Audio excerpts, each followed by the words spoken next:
ఈరోజు బ్యాంక్ లింకేజ్లను ద్వారా మరి మీ సంఘాలకు అందరికీ కూడా 41,50,00,000 మేరకు ఈరోజు వడ్డీలు చెల్లించేటువంటి కార్యక్రమానికి సభాధ్యక్షత వహిస్తున్నటువంటి గౌరవనీయులు స్థానిక మన మేయర్ గారు విజయలక్ష్మక్క గారికి, పెద్దలు గౌరవనీయులు మన మహిళల యొక్క వడ్డీలను ఎప్పటికప్పుడు చెల్లించి మహిళలందరూ కూడా సుఖ సంతోషాలతో మహారాణులుగా ఉండాలనే లక్ష్యంతో పనిచేస్తున్నటువంటి మన డిప్యూటీ సీఎం గారు బట్టి విక్రమార్కన్న గారికి, అదేవిధంగా గౌరవనీయులు బీసీ సంక్షేమ శాఖ మంత్రి ఇన్ఛార్జ్ గారు ఇక్కడ జిల్లా పొన్నం ప్రభాకర్ అన్న గారికి, మరి ఇన్ఛార్జిగా విచ్చేసినటువంటి వివేకన్న గారికి, వేదిక మీద ఉన్నటువంటి స్థానిక కలెక్టర్ గారికి, మా సిఇఓ దివ్యా దేవరాజన్ గారికి, అదేవిధంగా బండ్రు శోభారాణి గారు మహిళా కార్పొరేషన్, అదేవిధంగా బెల్లన్న గారికి, వికలాంగులను గౌరవించి మహిళలు రాజకీయ రంగంలో ఆర్థిక రంగంలో బాగుండాలని కోరుకునేటువంటి ప్రభుత్వం ఇందిరమ్మ ప్రభుత్వం, సీఎం రేవంత్ రెడ్డి గారి ప్రభుత్వం అని ఈ సందర్భంగా తెలియజేస్తా ఉన్నాను.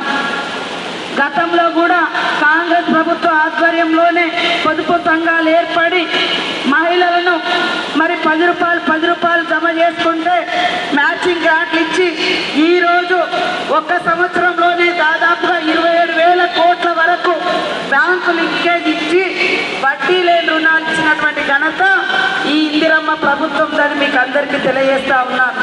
ఈరోజు లక్షల బ్యాంకు లింకేజ్ తీసుకొని పెట్రోల్ బంకులు పెట్టుకుంటున్నారు, పాల కేంద్రాలు పెట్టుకుంటున్నారు, మరి ఇందిర మహిళా శక్తి క్యాంటీన్లు నడుపుతున్నారు.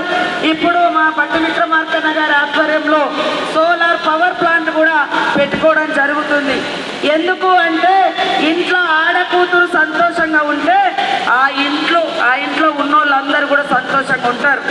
అట్లా ప్రతి ఇల్లు సంతోషంగా ఉంటే ఆ ఊరు ఆ సమాజం సంతోషంగా ఉంటుంది. కాబట్టి గతంలో చూస్తే మనం 10 రూపాయలకు 5 రూపాయలకు ఎన్నో అవస్థలు పడి మగవాళ్ళ మీద ఆధారపడేది. కానీ ఈరోజు బ్యాంకుల కాడికి పోతే డబ్బులు ఎవరికి ఇస్తా ఉన్నారు? మా మహిళా సంఘం సభ్యురాళ్ళకే డబ్బులు వస్తూ ఉన్నాయి బ్యాంకుల ద్వారా. మగవాళ్ళని కూడా నమ్ముతలేరు. అవునా కాదా అక్క? చెప్పండి. మగాళ్ళకు కూడా డబ్బులు వస్తలేవు. మనల్ని అంటారు మీ మహిళా సంఘం కాడికి పోయి డబ్బులు తీసుకురండి మళ్ళీ తర్వాత ఇద్దామని.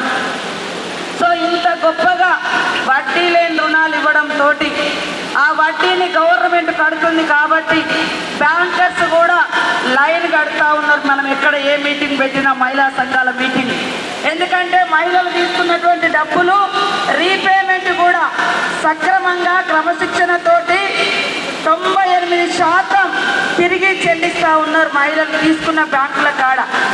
మీకు మీద భారం పడకూడదని మేము వడ్డీ కూడా ఇస్తూ ఉన్నాం. మన రేవంత్ రెడ్డి గారి ప్రభుత్వం, మన ఇందిరమ్మ ప్రభుత్వం, మన ప్రజాపాలన వచ్చిన తర్వాత మహిళలకు మా గవర్నమెంట్ రాగానే 28 గంటలలో 48 గంటలలో మహిళలకు ఉచిత ప్రయాణం పెట్టినాం. ఇవాళ ఉచితంగా ప్రయాణం చేస్తుంటే టీఆర్ఎస్ వాళ్ళు కళ్ళల్లో నిప్పులు పోసుకుంటున్నారు. ఆడవాళ్ళందరూ కలిసి ఉండరు, కొట్లాడుకుంటారు, చిక్కలు పట్టుకొని తన్నుకుంటారని దొంగ వీడియోలు తయారు చేయించి ఆడవాళ్ళని కించపరిచే విధంగా ఆడవాళ్ళు ఒక దగ్గర ఉండరు అనేటువంటి ఒక ఫ్యూడల్ నానుడు ఏదైతే ఉందో దాన్ని ముందుకు తీసుకొచ్చి ఇవాళ ఆడవాళ్ళని ఇన్సల్ట్ చేస్తున్నారు. మీరందరూ కూడా గమనించాలి. బస్సులు ఇవ్వడమే కాదు, బస్సులు మహిళా సంఘాలకు ఇచ్చి ఆ బస్సుకు ఓనర్లా చేసినాం. ప్రతి నెల ఇదే మన ఆర్టీసీ శాఖ మంత్రులు పొన్నమన్న గారి ఆధ్వర్యంలో ఉచితంగా బస్సు పెట్టడంతో పాటు ఆ బస్సుకు ఓనర్లను కూడా మహిళా సంఘాలను చేస్తే ఒక్కొక్క నెలకు మండల సమైక్యకు 70,000 రూపాయలు వస్తున్నాయి ఆదాయం. మొన్న నేను ముఖ్యమంత్రి గారు మా సిఇఓ దివ్యా దేవరాజన్ గారు నారాయణపేట పోయినాం. ఆడ దేశంలో మొట్టమొదటిసారి పెట్రోల్ బంకులు ఓపెన్ చేసినాం. ఆ పెట్రోల్ బంక్ ఓపెన్ చేసినప్పుడు మహిళలు కూడా భయపడ్డారు. ఇది ఎవరో పెద్ద వ్యాపారం నిర్వహించేది, మేము నిర్వహించగలుగుతామా అని. కానీ నిర్వహించి 6 నెలల్లో అన్ని ఖర్చులు పోను మరి 13,80,000 రూపాయలు వాళ్ళు ఆదాయం సమకూర్చుకొని సత్తా చాటినటువంటి మహిళలుగా రికార్డులోకి వచ్చిండ్రు. అదేవిధంగా ఇవాళ హైదరాబాద్లో కూడా 35 క్యాంటీన్లు నడుపుతున్నారు మన మహిళా సంఘాల వాళ్ళు. సెక్రటేరియట్లో ఇందిరా మహిళా శక్తి క్యాంటీన్ నడుపుతున్నారు. మన గవర్నమెంట్ వచ్చిన తర్వాత మహిళలకు కుట్టు మిషన్లు కానీ 63 ఫుడ్ ప్రాసెసింగ్ సెంటర్లు ఇలా అనేక హైదరాబాద్ నగర బోర్డును కూడా ఇవ్వడం జరిగింది. మహిళలందరూ కోటీశ్వర్లు కావాలి, 1 కోటి మంది మహిళలు సంఘాలలో ఉండాలని మరి సీఎం రేవంత్ రెడ్డి గారు లక్ష్యంగా పెట్టుకొని ప్రోత్సహిస్తున్నారు. మన గవర్నమెంట్ వచ్చి రాగానే గ్రామాలలో అమ్మ ఆదర్శ పాఠశాలల పనులు మీకే ఇచ్చారు. గతంలో కుట్టు మిషన్ వచ్చినటువంటి వాళ్ళు ఎవరో దళారి దగ్గర పని చేస్తే వాళ్ళు 20-30 రూపాయలు ఇచ్చేది. కానీ ఈరోజు స్కూల్ యూనిఫామ్స్ కావచ్చు, అంగన్వాడీ సెంటర్లలో ఇచ్చే యూనిఫామ్స్ కావచ్చు, మహిళా సంఘాలకే ఇస్తే ప్రతి సంవత్సరం 30 కోట్ల రూపాయలు కుట్టుకూలి కింద మహిళా సంఘాలకు ఆదాయం వస్తుంది. గ్రామీణ ప్రాంతాలలో ధాన్యం కొనుగోలు చేసే పని ఎవరో చేసేది వేరే వాళ్ళు. కానీ ఈరోజు మహిళా సంఘాలకు ఇస్తే ఒక్కొక్కరు కోటి అంటే ఒక్కొక్క సెంటర్లలో ఒక్కొక్క జిల్లా సమైక్యలలో మరి కోట్ల రూపాయల ఆదాయం వస్తుంది. అంటే ఇదంతా చేసేది మహిళా అభివృద్ధి కోసం. ఇవాళ బీఆర్ఎస్ నాయకులు పాపం ఉచిత బస్సు పెడితే వాళ్ళకి నచ్చతలేదు. పేదోని ఇంట్లో కరెంటు ఉచితంగా ఇస్తున్నాం 200 యూనిట్లు, అది కూడా వాళ్ళ ఇళ్లలో చీకటైనట్టుగా ఫీల్ అవుతూ ఉన్నారు. మహిళల కన్నీళ్లు దుడవడం కోసం దేశంలో ఎక్కడ కూడా 500కి గ్యాస్ సిలిండర్ వస్తలేదు. ఈరోజు 500కి గ్యాస్ సిలిండర్ ఇచ్చినటువంటి ఘనత మన ఇందిరమ్మ ప్రభుత్వంది. అదే కాకుండా మహిళా సంఘంలో మీరుంటే ఎవరైనా యాక్సిడెంట్ అయ్యో, కరెంట్ షాక్ కొట్టో, పాము కుట్టో, తేలు కుట్టో ప్రమాదంతో చనిపోతే వాళ్ళ కుటుంబం బాధపడొద్దు, మన సంఘంలో సభ్యురాలు కాబట్టి అని ఆ కుటుంబంలో ఎవరైతే మహిళా సంఘం నుండి చనిపోయిన అక్క ఇంటికి 10 లక్షల ఇన్సూరెన్స్ ఇస్తా ఉన్నాము. మన సభ్యురాలు, మన మహిళా సంఘం సభ్యురాలని 10 లక్షలు ఇస్తా ఉన్నాం.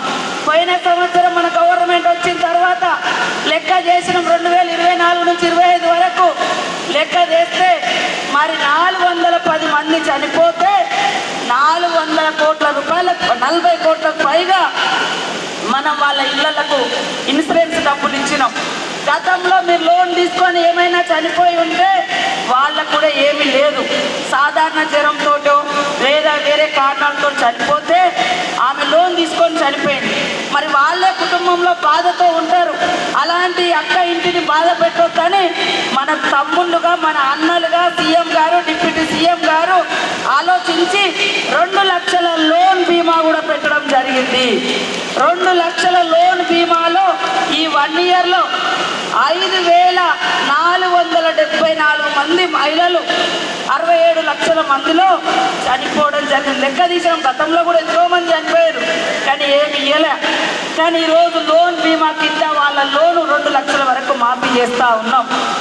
మహిళలందరూ ఐక్యంగా ఉండాలని, వాళ్ళ ఐక్యతను చాటుతూ ఆర్థికంగా బాగుండాలని మన ప్రభుత్వం కోరుకుంటూ ఉంది.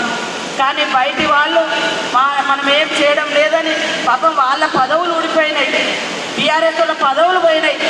వాళ్ళు ఎంత దుర్మార్గం చేసిరంటే వైఎస్ఆర్ గారి గవర్నమెంట్లో మా మహిళలందరూ రూపాయి కూడబెట్టి మరి జమ చేసుకున్నటువంటి అభయహస్తం డబ్బులు 1800 కోట్ల రూపాయలను కూడా బీఆర్ఎస్ నాయకులు కేసీఆర్ గారి పాలనలో తినేసిరు, మింగేసిరు, మహిళలకు ఇవ్వలే. పావుల వడ్డీ అని చెప్పి ఆ వడ్డీ డబ్బులు కూడా 4 ఏళ్ళు మనం వచ్చేటప్పటికి 4 ఏళ్ళ వరకు కూడా రూపాయి ఇవ్వలేదు. 3,500 కోట్ల రూపాయలు ఎగ్గొట్టి ఇవాళ కొన్ని మహిళా సంఘాలు డిఫాల్ట్ అవ్వడానికి, డిఫాల్టర్గా ఉండడానికి వాళ్ళు చేసినటువంటి ద్రోహం. ఇవాళ సూరత్ నుంచి ఒక చీర తీసుకొచ్చారు, అయ్యేది 60 రూపాయలు, చెప్పేది రేటేమో 300 రూపాయలు. దాన్ని 300 సార్లు చెప్తున్నారు. ఇవాళ కాంగ్రెస్ ప్రభుత్వము వడ్డీలే రుణాలు ఇస్తుంది, ఇన్సూరెన్స్లు పెట్టినాం, లోన్ బీమా పెట్టినాం. మహిళలు బయటికి ఏదన్నా ఇక్కడ కూర్చుంటారు, ఇంటికాడ నుంచి ఎవరో ఆతృత ఉందని ఫోన్ చేస్తారు. మీ చేతిలో చిల్లి కవ్వలేదు, అరే బస్సు ఎక్కిపోయి అక్కడ దిగుతుందని ఆలోచించి మేము బస్సు ప్రయాణం పెడితే దాన్ని తింటారు.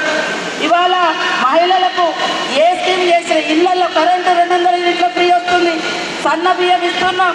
ఈ గ్యాస్ 1200 1300 ఉంటే 500కే ఇస్తున్నాం. వాళ్ళు ఏడాదికి ఒక చీర, మీకు మనం బతుకమ్మప్పుడు ఏం కట్టుకుంటాం, మనకు నచ్చినే కట్టుకుంటాం. వాళ్ళకు నచ్చింది, వాళ్ళకు కమిషన్ ఇచ్చేది తీసుకొచ్చి ఇవాళ మేము చీరలు ఇచ్చినాం అని చెప్తారు. మరి వాళ్ళ బిడ్డలు కట్టరా, వాళ్ళ భార్యలు కట్టరా, వాళ్ళ కుటుంబాలు కట్టరా? 100 సార్లు చెప్తున్నారు 60-70 రూపాయల చీర తీసుకొచ్చి. కాబట్టి ఆర్థికంగా మీరు నిలబడాలని కోరుకునేది మన ప్రభుత్వం. మహిళలు మహారాణులు కావాలని కోరుకునేది మన ప్రభుత్వం. ప్రతి మహిళా సంఘంలో ఉండాలి. ఆపత్తికి సాపత్తికి ఈ సంఘం ద్వారా వాళ్ళు వడ్డీ లేని రుణాలు తీసుకోవాలి. వాళ్ళు ఆర్థికంగా ఎదగాలని కోరుకునేది మన ప్రభుత్వం. కాబట్టి వాస్తవాలను గమనించండి. మాయ మాటలు, దొంగ వీడియోలు చేసి తప్పుడు వాళ్ళ మనుషులతోటి తిట్టించి ఆ వీడియోలు చేసి పెడతా ఉన్నారు. ఇవాళ బతుకమ్మ అంటే